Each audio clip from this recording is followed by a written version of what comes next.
उस दिन एक साहब आए ना, तो वो कहते हैं कि मेरे ऊपर ज़रा मुश्किल वक्त आ गया। कहते हैं मैं बहुत थोड़ा सा ना, मैं सखावत काफ़ी करता था, तो मुश्किल वक्त आ गया तो मैंने क्या किया कि मैंने पैसे रोक लिए।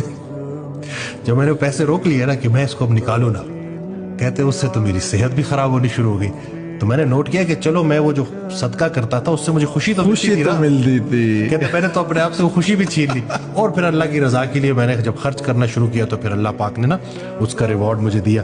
ये हज़रत कई बड़े एक ऑडियो में इरशाद फरमाते हैं कि हर दफ़ा ना तुम अपने भरे हुए बटुए में से एक छोटा सा नोट फ़कीर को निकाल के देते हो। कभी एक दिन तो ऐसा आए कि तुम पूरा बटुआ उसको दे दो, खाली कर दो और खुद खाली जेब घर चले जाओ, फिर देखना अल्लाह कैसे तुम्हारी मदद फरमाता है। ये सर तवक्कुल है ना डॉक्टर साहब, बिजनेस में अप डाउन्स होते रहते हैं। एक वक्त इस तरह आया कि काफी स्ट्रगल और चीजें हो रही थी, तो अम्मी के सामने बात करी कि यार हालात थोड़े से है, जो हम महीने का सदका देते हैं उसको ना 1-2 महीने के लिए रोक देते हैं। सबसे पहले अम्मी ने कहा नहीं, बिल्कुल नहीं, बिल्कुल कभी भी नहीं। ये रिज़्क सिर्फ आप लोगों का नहीं है। ये जो लोग महीने के एंड में वेट कर रहे हैं ना, आप हमारे लिए तो वो कोई इतनी बड़ी रकम नहीं है, लेकिन उनके लिए पूरा घर का खर्चा